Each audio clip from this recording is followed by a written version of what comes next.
वंदे मातरम मित्रों, मैं पवन कुमार कुटिया क्लासेस में आपका हार्दिक अभिनंदन करता हूं। जैसे आप जानते हैं कि मैं ग्रामर की क्लास ले रहा हूं, इंग्लिश ग्रामर की, और प्रेजेंट इंडेफिनिट का स्ट्रक्चर नंबर 4 तक बता चुका हूं। आज मेरा जो स्ट्रक्चर नंबर है वो 5 चलेगा, ठीक है।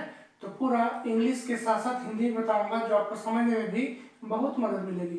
तो उम्मीद करता हूँ कि आप लोग ईमानदारी से पढ़ें और वीडियो अंत में अच्छा लगे तो शेयर करें, सब्सक्राइब करें, बेल आइकन को जरूर दबाएं, ठीक है, लाइक भी करें। देखिए, मैं स्ट्रक्चर नंबर 4 तक बता चुका था, आज मैं 5 बताने वाला हूं, तो आप लोग गौर करेंगे, ठीक है। स्ट्रक्चर नंबर 5, ठीक है मित्रों। अब देखिए, स्ट्रक्चर नंबर 5 में क्या होता है ना कि पहले लिख लेता हूँ, समझ लेता हूँ, उसके बाद बताऊंगा, ठीक है। देखिए, एक होता है WH क्वेश्चन प्लस डू या फिर does plus subject plus verb का पहला रूप फर्स्ट रूप जो रहेगा, उसके बाद ऑब्जेक्ट या फिर कॉम्प्लीमेंट क्वेश्चन मार्क अवश्य दें, ठीक है। क्वेश्चन मार्क रहेगा तो उसको आपको समझ में आएगी, ठीक ना। अब देखिए, WH क्वेश्चन के पहले मतलब समझेंगे मित्रों, उसके बाद मैं पूरा एक्सप्लेनेशन के साथ इंग्लिश में और हिंदी में बताऊंगा, ठीक है। WH क्वेश्चन क्या होता है, ध्यान देंगे। WH क्वेश्चन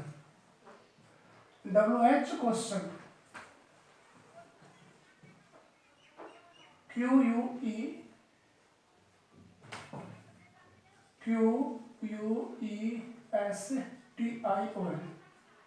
क्वेश्चन, ठीक है मित्रों। क्या QUESTION क्वेश्चन, ठीक है। अब देखिए, WH क्वेश्चन क्या होता है, ध्यान देंगे आप लोग।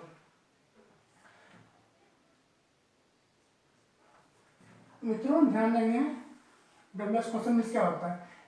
देखिए, हाउ, वेयर,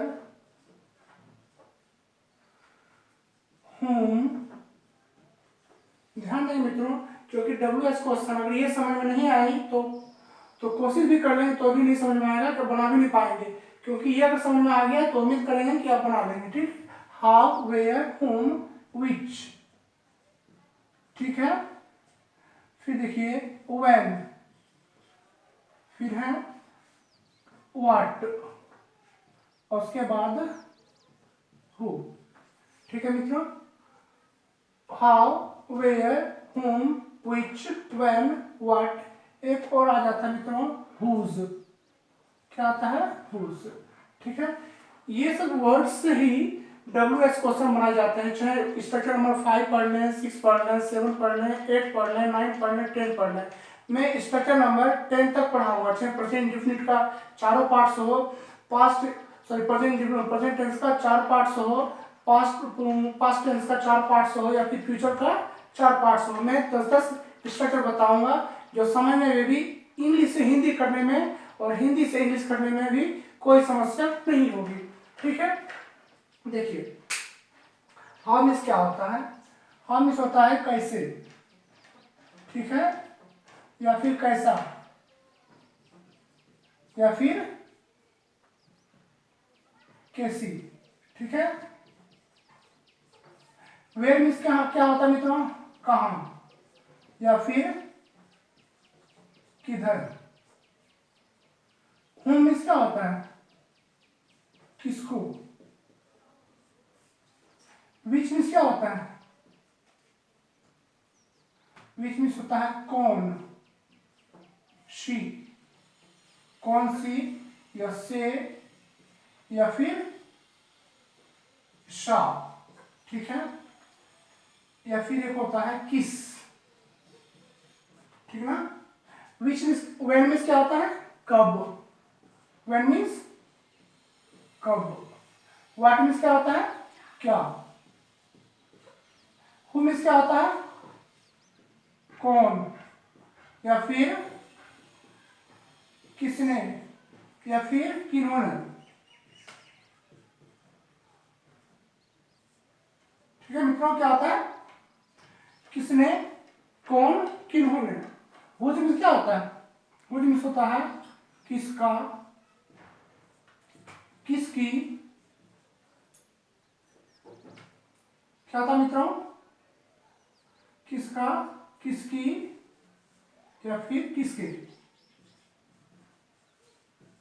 किसका, किसकी, किसके, ये सारे वर्ड्स हैं मित्रों जो ये WH क्वेश्चन के अंतर्गत आता है और इसी से सारे सवाल बनाए जाते हैं। स्ट्रक्चर नंबर 1 ले लें, सॉरी स्ट्रक्चर नंबर 5 ले लें, 6 ले लें, 7 ले लें, 8 ले लें, 9 ले लें, 10 ले लें, तो जितने भी आपको वर्ड्स मिलते हैं, जितने भी सेंटेंसेस मिलते हैं क्वेश्चन के रूप में, दुनिया में जितने भी सारे हैं ग्रामर के रूप में, केवल इंग्लिश के ग्रामर के रूप में बता रहा हूँ, तो वो यही वर्ड्स से क्वेश्चन बनाए जाते हैं, ठीक ना।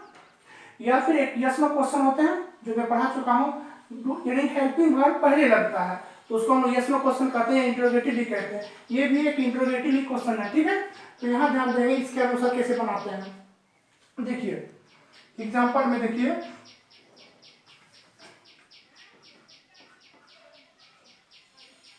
When do you come to me. मित्रों ध्यान देंगे, मैं पूरी तरह से ये बताऊंगा कैसे कैसे इसको स्ट्रक्चर से ढालते हैं और कैसे कैसे स्ट्रक्चर को इसको सेट करके बनाते हैं और आप लोगों को समझाने के प्रयास में करता हूँ। देखिए यहाँ क्या है मित्रों, WH मैंने लिख चुका हूँ। WH क्वेश्चन यही है, how, where, whom, which, when, what, who और whose, ठीक है। देखिए यहाँ क्या है मेरे मित्रों, WH, उसके बाद क्या है हेल्पिंग वर्ब, ये क्या है सब्जेक्ट, ये क्या है वर्ब, ये क्या है मित्रों, ये प्रीपोजिशन है। जब मैं पार्ट्स ऑफ स्पीच में बताऊंगा तो समझ में आएगा प्रीपोजिशन किसको कहते हैं। ये प्रीपोजिशन है, ये ऑब्जेक्ट है, लेकिन कैसा ऑब्जेक्ट है, ये कैसा ऑब्जेक्ट है, इनडायरेक्ट ऑब्जेक्ट है। अगर आप लोग पढ़े होंगे ऑब्जेक्ट में, कॉम्प्लीमेंट में, वर्ब में, सब्जेक्ट में, ठीक है, तो आप लोग को समझ में अच्छी तरह से आ रही होगी। देखिए व्हेन हो गया, WH क्वेश्चन यहाँ पर है मित्रों, WH क्वेश्चन। यहाँ देखिए हेल्पिंग वर्ब और यहाँ क्या है सब्जेक्ट, ठीक है। यहाँ वर्ब का फर्स्ट हो, अब देखिए सारा स्ट्रक्चर पर देखिए सेट वाइरी, WH यहाँ पर है, हेल्पिंग वर्ब डू या डज दोनों में से कोई एक ही काम करेंगे, ठीक है। उसके बाद देखिए सब्जेक्ट, यहाँ सब्जेक्ट फॉलो किया है, वर्ब का फर्स्ट रूप यहाँ पर है और ऑब्जेक्ट या कॉम्प्लीमेंट।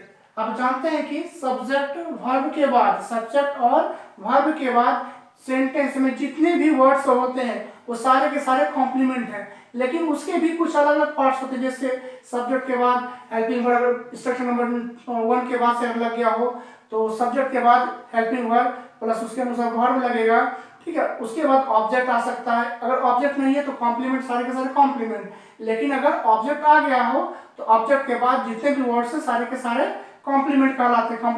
कॉम्प्लीमेंट मींस क्या होता है, पूरक, ठीक है। देखिए अब इसी को ट्रांसलेशन हम हिंदी में करेंगे, when do you come to me, ठीक है। अब क्या करा, देखिए इसका हिंदी में लिखा हुआ है कब, तो देखिए यहाँ तुम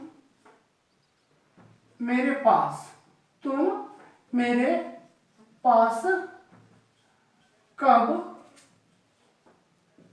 आते हो, तुम मेरे पास कब आते हो। मित्रों देखिए यहाँ कम टू मी का मतलब होता है मेरे पास या मेरे यहाँ, कम टू मी का मतलब होता है मेरे पास या मेरे यहाँ, क्या होता है मेरे यहाँ। तुम मेरे यहाँ कब आते हो, यहाँ क्वेश्चन का रहा है तुम मेरे यहाँ कब आते हो, ठीक है। जैसे मैं आप जान रहे हैं कि देखिए लिखा हुआ है सारा का सारा, आपको समझ में आ रही होगी और दिख भी रहा होगा, ठीक है। दूसरा देखिए एग्जाम्पल के रूप में है, दूसरा एग्जाम्पल के रूप में देखिए क्या लिखता हूं, where do they go at night in this time, मित्रों घबराए नहीं, थोड़ा थोड़ा बड़ा होगा सेंटेंस, ठीक है।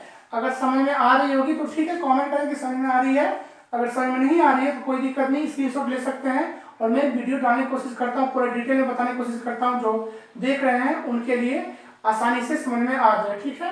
इसलिए कि थोड़ी सी बड़ी सेंटेंस है, ज़्यादा बड़ा नहीं कि आपको समझने में डिफिकल्ट हो।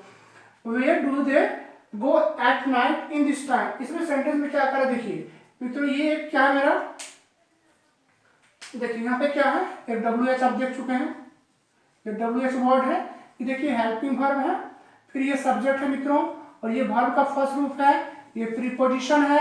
और देखिए एडवर्ब ऑफ क्या है, ये एडवर्ब ऑफ टाइम है। क्या है, टाइम लिखा हुआ है, ये प्रीपोजिशन है, ये क्या है, एडजेक्टिव है, और ये नाउन है।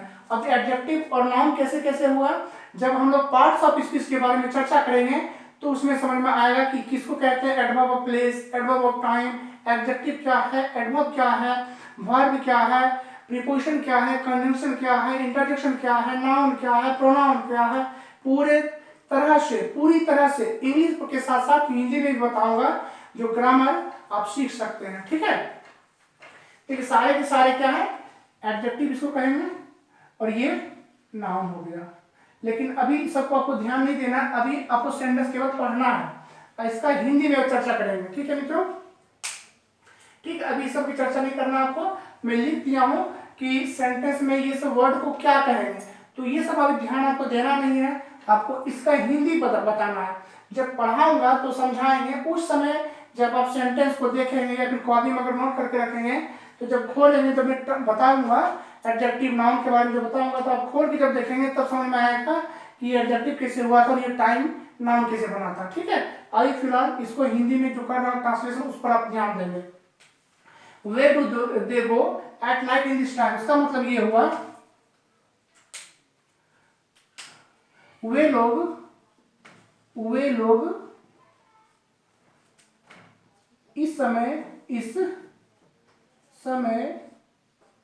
रात में, वे लोग इस समय रात में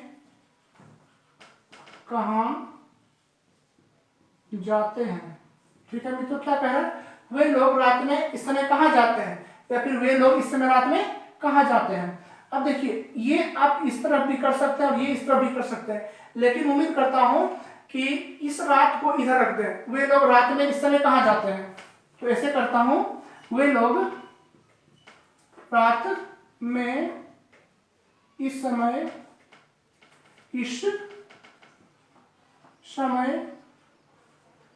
कहाँ जाते हैं। देखिए मित्रों, जो मैं वर्ड लिखा था, इस वर्ड को इस तरफ रखा था, इस वर्ड्स को, और इसको इधर रखा था, वो सेंटेंस सही था। लेकिन अगर व्याकरण की तुलना में करेंगे या हिंदी में अगर करेंगे तो ये वाक्य उल्टा पुल्टा हो जाएगा, जिसको कहते हैं ना सेंटेंस अरेंजमेंट नहीं था, है ना, सेंटेंस अरेंजमेंट नहीं था। वे लोग रात में इसमें कहाँ जा रहे हैं, इसको यहाँ रखेंगे, इसको यहाँ रखेंगे। देखिए इस समय की तुलना में ये छोटा समय है और ये बड़ा समय है। जब बड़ा समय की बात हो तो वो शुरू में, और छोटा समय है वो अंत में। ठीक है, जैसे हम लोग बोलते हैं ना मोहन दूध पीता है या दूध मोहन पीता है, सेंटेंस एक ही है, लेकिन व्याकरण की तुलना में बात करेंगे तो मोहन दूध पीता है, क्योंकि कर्ता को पहले रखा जाता है और ऑब्जेक्ट जो वर्ड्स है बाद में रखा जाता है। उसी प्रकार या कुछ वर्ड्स ऐसे होते हैं उसका अरेंजमेंट और उसका सजावट एक जैसा होना चाहिए, जो वाक्यहीन नहीं, वाक्यपूर्ण बनना चाहिए। ठीक है, अब देखिए इससे 5 का ये 2 बता चुका हूं, एग्जाम्पल 3 लीजिए। ठीक है, उम्मीद करता हूं आशा ऐसा करता हूं कि आप लोगों को अच्छी तरह समझ में आ रही होगी।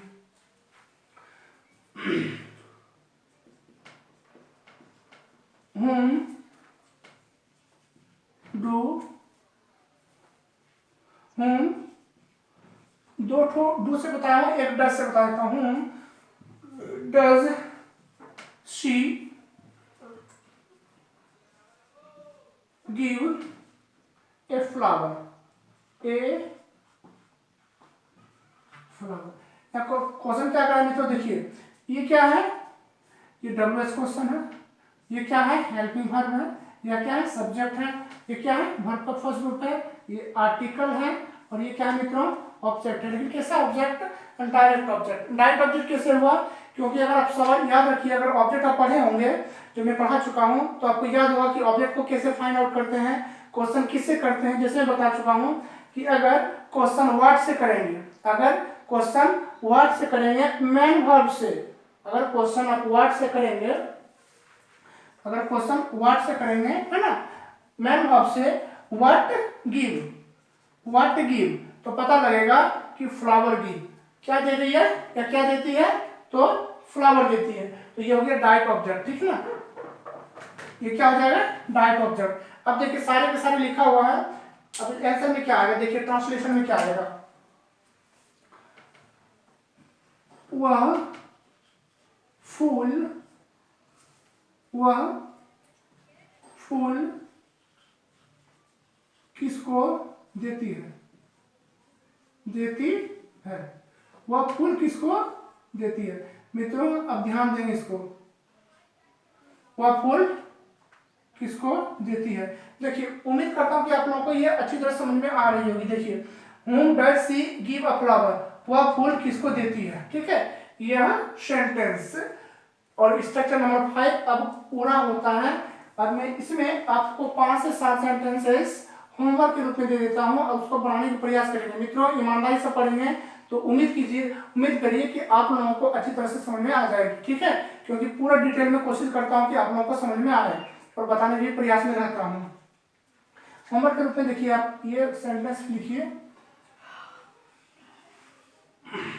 ठीक है, होमवर्क के रूप में दे रहा हूं।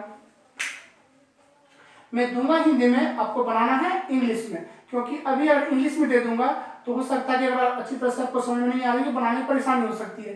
तो कोशिश करता हूं कि हिंदी से पहले आप इंग्लिश में ट्रांसलेशन कर लें, उसके बाद धीरे धीरे जैसे समझ में आएगी तो मैं कोशिश करूंगा कि हिंदी के साथ साथ इंग्लिश में बनाए और इंग्लिश के साथ साथ हिंदी में बनाए, दोनों में दे दूंगा। फिलहाल 5 से 8 सेंटेंस हिंदी में दे रहा हूँ, ठीक है।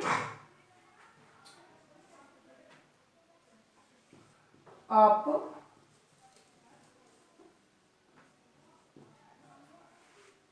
मित्रों एक वर्ड और इसमें रह चुका है, देखिए इसमें, ठीक है, एक वर्ड छूट गया था, इसमें एक वाई है, ठीक है,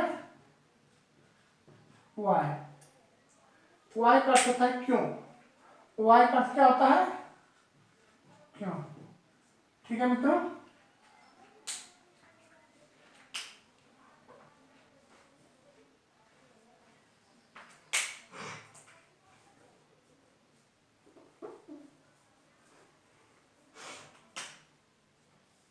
देखिए आप मैदान में क्रिकेट कैसे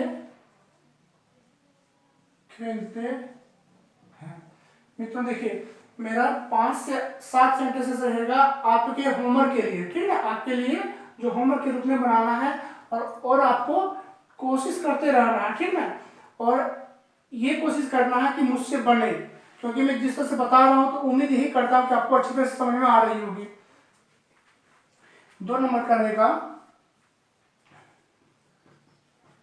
वे लोग दिन में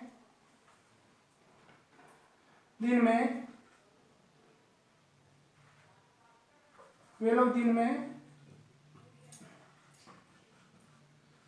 कैसे खेलते हैं, वे लोग दिन में कैसे खेलते हैं, ठीक है, वह रात में कब पढ़ता है, वह रात में कब पढ़ता है, तुम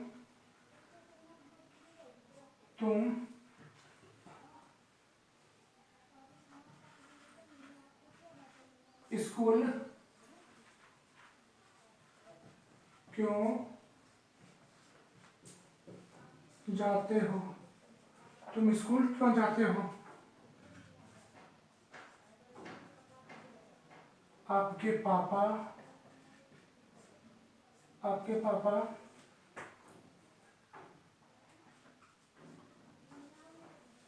सुबह किधर जाते हैं, आपके पापा सुबह किधर जाते हैं।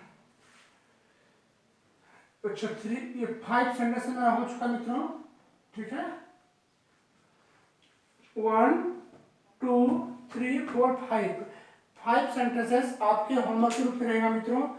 ये स्ट्रक्चर नंबर 5 मेरा कंप्लीट हो चुका है प्रेजेंट इंडेफिनिट टेंस का, ठीक है। तो उम्मीद करता हूँ कि आप लोगों को स्ट्रक्चर नंबर 5 अच्छी तरह समझ में आई होगी। आज तक का क्लास मेरा यहीं तक रहेगा और कुटिया क्लासेस में पवन कुमार आपसे अनुमति चाहता हूँ। जय हिंद, वंदे मातरम।